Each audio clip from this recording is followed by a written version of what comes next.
David, welcome to the W2 Prison Break Show, man. So good to have you on. Are you ready to bring the fire today? Brian, I think I am ready to break out of prison. I don't know. I love it's probably the coolest name of any podcast, the Prison Break. Like already I'm feeling like, okay, it's on. Let's go. So yeah, let's do it. It's definitely on, and thank you for the name recognition there. We've met before. We met last September in person for the first time. You've helped me a lot with a lot of different things in my life, and one of the I was prepping for the interview a little bit, and I went to my notes. Right, I went to my notes from that event back in September, Mm. and I get inspired by words and by phrases, like sometimes one or two word phrases. And I circled it. It's in this book, and it says, "Don't give upness. Hmm. Don't give upness." What does that mean to you, David? That's your phrase, and I love it, and I think about it all the time.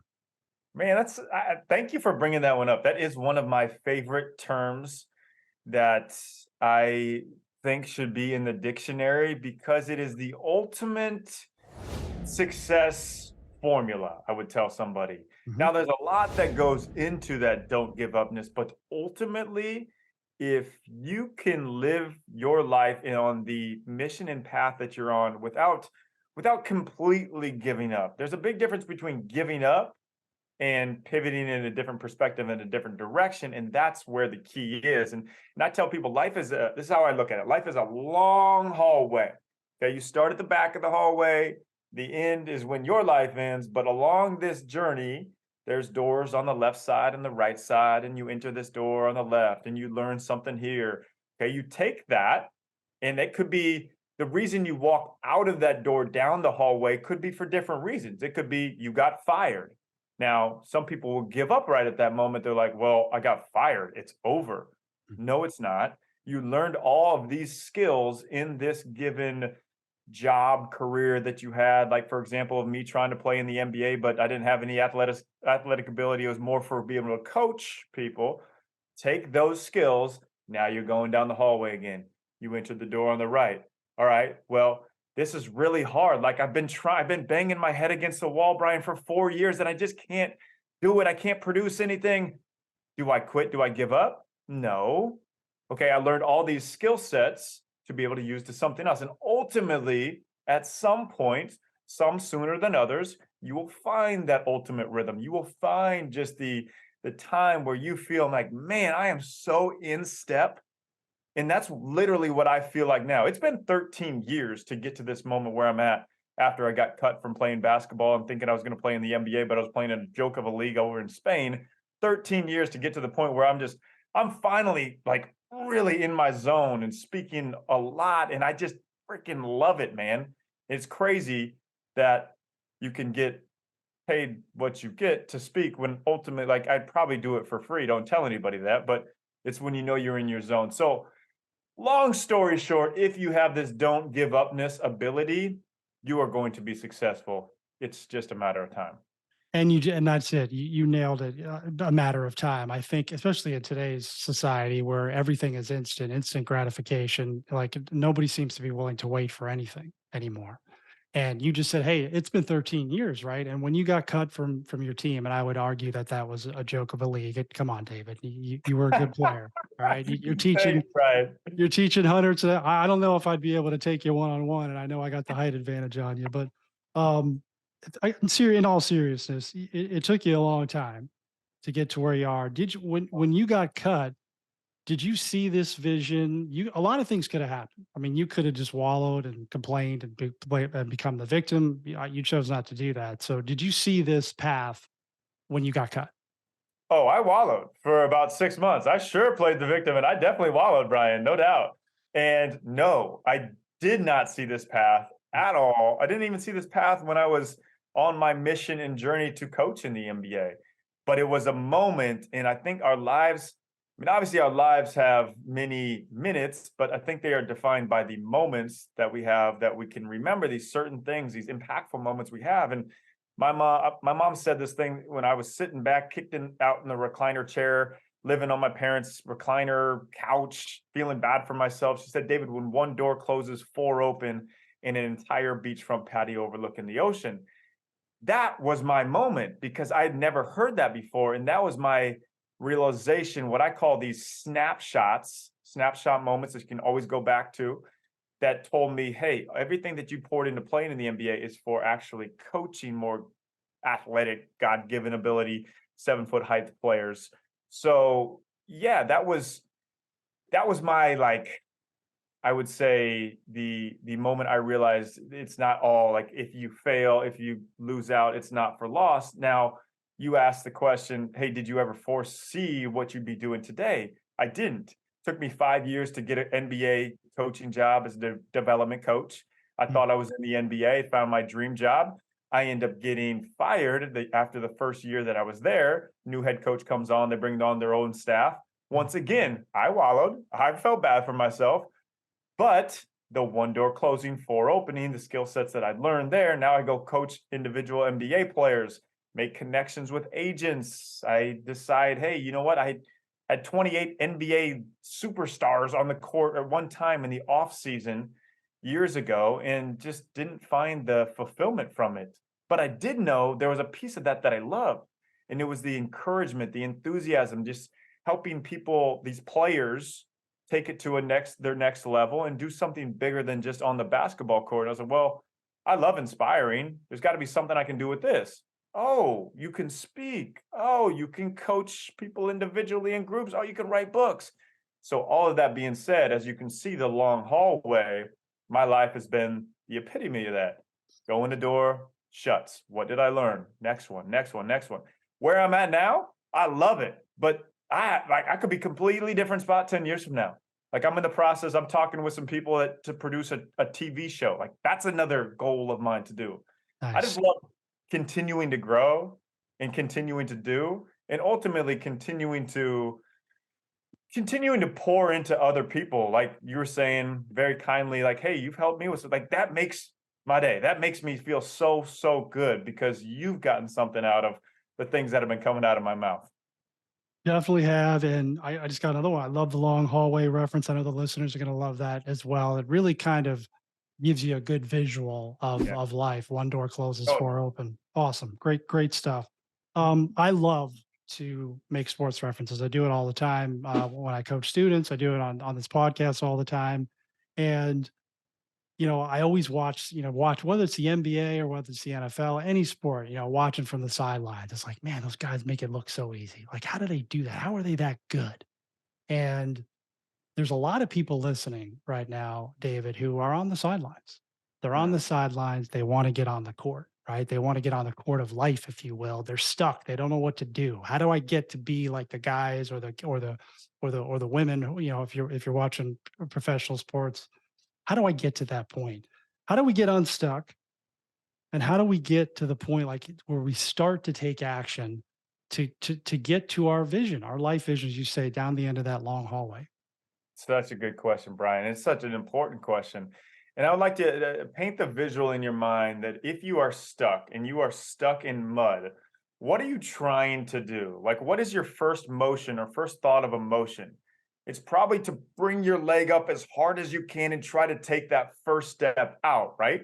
But it's very hard to do to get out of that stuck. But it is that notion of taking that first step because inaction in itself, inaction, like not taking a step at all, is also a vote of action where you're not doing anything.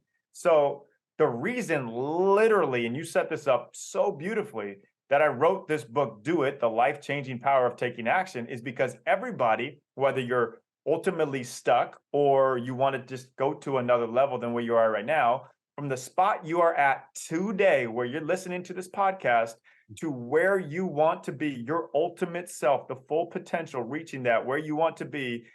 In between that is a gap. And that gap is based on taking action. Now, there's definitely specific game plans and roadmaps to create, Mm. like setting goals, which become mile markers for your ultimate mission and understanding, hey, what do you love doing as your passion? But does that passion align with the purpose for a bigger purpose for other people? Okay, passion plus purpose equals mission. but to say, hey, the first step is taking that step, but also what you got to understand is, and what most people don't talk about is there's something, there's a roadblock in your way. There's some type of fear-based, uncertain future outcome that is holding you back from taking that step. And that's why I went on this 3-year journey study of research, personal surveys, all these studies of what holds people back. And ultimately, it is, like I said, it's fear. It's fear based on uncertainty of the results if you take this action, but it can be broken down into different subpoints, which I call action archetypes. So, for example, I'll give you a few. The Yeah. allodaxophobic, which means fear of other people's opinions. So you're stuck in that mud, not taking a step because you're afraid of what people around you might think. Very, very common. Or you were burned in the past. Somebody burnt you. So why would you take action on that if you already got burnt? Or you have a scarcity mindset. Well, I can't take action because it's actually a risk. And if I risk, I might lose it all. So I better just, stuff all my money under my bed sheets and hold on to it. And there's 6 other. I came up with 9 action archetypes, the main reasons why people don't take action. So the important thing to know is, 1, you have to try to take that step. No matter how much you might be stuck, you have to take action forward. Even if it's in the wrong direction long term, like we were talking about, you will learn some type of skill set that will be applicable for your future life rhythm when you're in full stride. And then also it's to become aware of what's holding you back. Like when I spoke about being burnt. So there's a thing called traumatic age regression.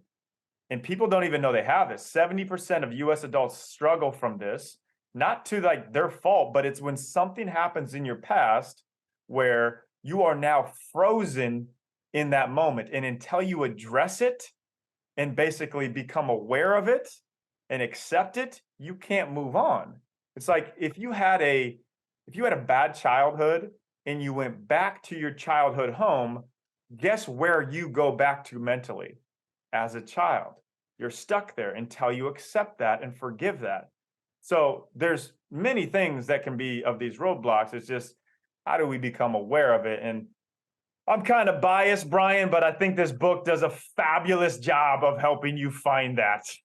Hey, look, I agree completely. I can't wait to read it. I've read your other books, Breakthrough and Pivot and Go, and I mean, awesome stuff. So I'm looking forward to reading that. You said a couple things that really resonated with me there, which was number one, awareness. It's you have to be aware, right, of the fact that you are stuck. Most people don't know they're stuck. They're just kind of floating around. And the other is take action, even if it's the wrong direction. So many people are afraid if they make a move that they're going to make the wrong move, and then again, all the projected fears that you mentioned, like what are other kind of people think? It's all projection. Like what holds us back is us, right? Ultimately. Totally. Yep. Yeah, yeah.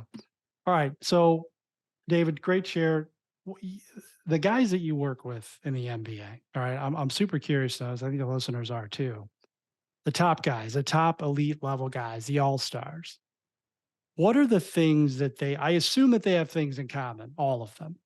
What are the things that really separate them from the other guys who maybe are not the all stars? Such a good question too. And this is what I literally call the NBA All-Star formula. And I've been blessed to now have 30 NBA All-Star appearances of the players that I've worked with. It now accumulates to $3.6 billion in total contracts. Say that because it sounds cool. Now I haven't got any percentage of that. So probably done a bad job. Agents take it all, but no. So the formula is I've broken it down to 3 things that every single one of these guys have. The first one is understanding your God-given talent. So this is like the ultimate strength. This is Kyle Korver, player that I grew up with, one of the top 5 NBA shooters of all time. I've worked with a lot. He knew he was a very, very good 3-point shooter. He also knew he wasn't a very good ball handler or a slasher or a rebounder. So instead of saying, hey, I'm going to try to improve all my weaknesses, he said, no, I'm going to make my strength so freaking elite that nobody can take me off the court. And I am a specialist in that. So that's a key, knowing your strength, knowing your elite strength. The next one is what I call insatiable drive. Insatiable drive means, and it's simply this: And I got to the point where I could tell you from the moment I met a potential NBA All-Star if they would actually have the chance of really making it, or if that potential was just basically a bunch of BS. It was on this. Do they drag me to the gym, or do I have to drag them to the gym? Meaning, are they telling me, "Hey, I wanna work out. Hey, I gotta get in the gym. Hey, let's get in the gym." Or is it, "Hey, yeah, we have a 7 AM workout. I need you to be there, on time." Huge, huge, huge difference, because that's whether they wanted it, they had the insatiable drive or not. Mm. And the last point is just relentless consistency when the lights aren't on, meaning whether it doesn't have to be a game, nobody's watching, there's no social media influence going on. It's just day after day after day. Are they putting in the commitment, not just on court for the 2 hours, but the 22 unseen hours where it's recovery, it's mental work, it's nutrition? Are they continuing to put in this monotonous, habitual work when nobody's even watching? That's the relentless consistency piece of it. So I love those are the three things that every single one of these all-star has. I love that. I love the three-step formula. Can number 2 be taught or can it be learned? Insatiable drive? Yeah, Yeah. you know what? That's actually a really good question too, Brian, and I've thought of a lot about this. It can to an extent. So what I mean by that is you can have somebody, because I think you can motivate somebody intrinsically to an extent. Now we are all born with certain amount of attributes. And a friend of mine, Rich Davini, wrote a great book on this called Attributes, where he breaks down like the 27 different attributes like drive, grit, motivation. You are born with certain levels of those. So let's say that, Ryan, you're born with 98% wisdom, and I'm born with like 30%. I got to work a lot harder on that than you do. But let's say I have grit and you don't. So you have to work a lot harder on that. So to a certain capacity, you can get to insatiable drive. Now, the guys who have it born with that, you can tell they're the guys that just love to be in the gym. There's a player I worked with. He came out of Kentucky after his freshman year, but he wasn't highly touted, and he's probably going to be a late first round pick. And the first time he came into the gym, nobody really knew about it. He had probably 2,000 Instagram followers. He wasn't a big deal at all. And I have these pictures of him when he's just this young, innocent kid, which is funny now to send to him. But the first workout, like, we try to crush these guys just to show them what these NBA workouts are going to be like, and just kind of, test where they're at. And he was going at it for 2 hours, just sweating through his shirts, and I'm about to pass out after the workout myself. And after the workout was done, he comes up to me and he says, "When are we going tonight?" And I was like, "Oh God, this guy's different, and he's gonna wear me out this offseason." And his name is Shea Alexander. He's an NBA All-Star this year, signed a $206 million contract, probably one of the best point guards, overall players in the NBA, because he's just had that insatiable drive. Awesome. I love that I like that you said that it could be taught to an extent because I think a lot of people they see that, well, that they're born, he's born with that, or she's born with that, right? And then they don't think that they're capable of it. So I'm glad that we are capable of it to an extent. Um, Yeah. We're on capable of anything other than height.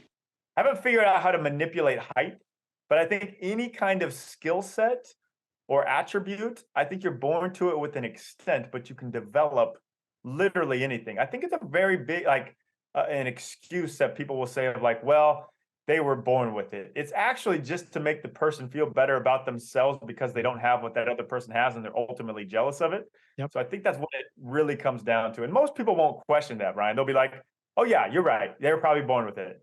So there's no one really to call you out, but I'm here to call you out if you're saying that somebody else was born with it. There you go. there it is. Call us out, and which kind of leads into your number 3, your third step, which is you have to be relentless. You got to do this. You got to do the stuff when nobody's watching, right? Yeah, you got to do the boring stuff when Yeah. nobody's watching.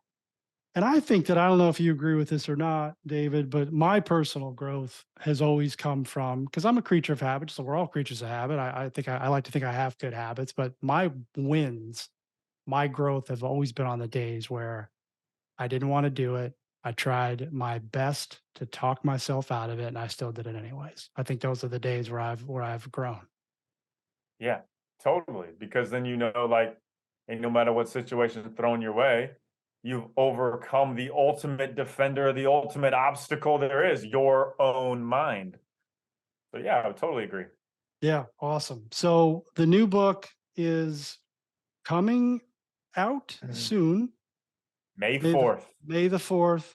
Other than Amazon, obviously, where would be a great place for the listeners to go grab that? And the listeners, you need to go grab this book. I'm telling you.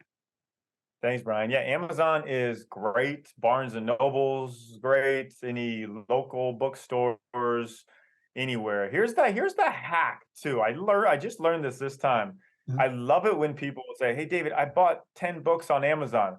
That's awesome. But you know what's better? If 10 individuals buy individually from their own accounts, because Amazon has this thing down to a science. So if you do want to buy 10 books, I love you. Please message me on social media or email me. Very easy to get a hold of. And I'll send you worksheets. I'll send you free videos. I'll send you whatever. But there's the hack. And you know what I just thought of too, Mhm. and I didn't even think of it before. May 4th. I'm not even a Star Wars guy, but I think that's like a Star Wars day. May the 4th be with you. Yeah. I think it might How be. about I'm that? not a I know Star it Wars is. guy I either, know but it is. I think it I'm is. gonna Yeah, I'm gonna have to do some kind of play around the book in Star Wars. Now you got I, me thinking, Brian. I know you will. You're a very creative guy. So we got a little bit more time left, David. Any anything that I want to ask you about your habits. You're a super successful guy. You're speaking all over the place, and again, your hallway looks pretty darn good. It's going to look better. What are the habits, one or two, three, whatever that you think really moves the needle for you and sets you apart that you're doing consistently? Man, I love this question too. So I'm just gonna spit out any habits that I can think of that are really my Mhm. game changers. I don't want to give the main boring ones like morning routine, and morning routine's important, but more for me, it's a time to spend with God in a bigger picture than just going right into the rat race of work. So I always take an ice cold shower in the morning just because it's a more of one of those mental toughness type things of like, oh, this sucks. And it also wakes me up. Big coffee guy, love the process of making coffee. I think you have to have something you look forward to in the morning to get you out of bed as well. And I always look forward to that cup of coffee. It's an ultimate cup that I make. And then it's like I said, I'm spending some time just talking to God or reading a devotional, just to put my mind in a good place and realize like all this kind of stuff that I'm trying to build, trying to do, it's really not that big of a deal. It's not that important. So it helps me a lot with perspective. Let's see, I always do some kind of movement. I mean, workouts about 5 times a week as far as lifting weights, and I'll walk on a treadmill while doing emails and work in creative work in the morning. That's a little hack. So I'm getting in my steps and I'm walking Mm. with the computer right there. Um, yeah, you know what? Okay, here's one. Here's a one. I take a Sunday Sabbath or one day a week. I do not do any work, check any emails, message anybody. It's a big time recharge. Literally says it in the Bible multiple times. It's one of the 10 commandments, the only commandment that people laugh at and say, like, oh no, you got to work through it. No, I get way more done when I do that. And it's really exciting to look forward to that day. I make sure that I do like my part of my job and part of what I love doing is pouring into other people, but I totally make sure that I am very, very tight with my time giving it away to other people because my wife is my most important person that I want to make sure I always have time for her to pour into her. I don't want to be one of those people that like, oh, he looks like a great guy, and then he has no time for his wife. Like that, I hate people like that. So I'm very, very tight with my time and what I actually say yes to. Yeah, Those are some things. And I mean, we could go down the habits of what I eat kind of stuff, but I think those are three like really important things that I do. totally. I love the reason to get up in the morning, and it's the simplest thing, making your coffee. So, Yeah. I can't wait to drink this cup of coffee one day. Maybe I don't know if I'm ever out your way. Come on over, Brian. I'll Yeah, make you sounds. some coffee in the morning. I mean, that's a reason to get out of bed in the morning if I ever heard one. So, David, you're the best, man. I appreciate you. You've taught me so much, and pouring into others without expecting anything in return is something I think about on a daily basis. So, appreciate Yeah. you. Thank you. Everyone, yeah, make it a great day, man.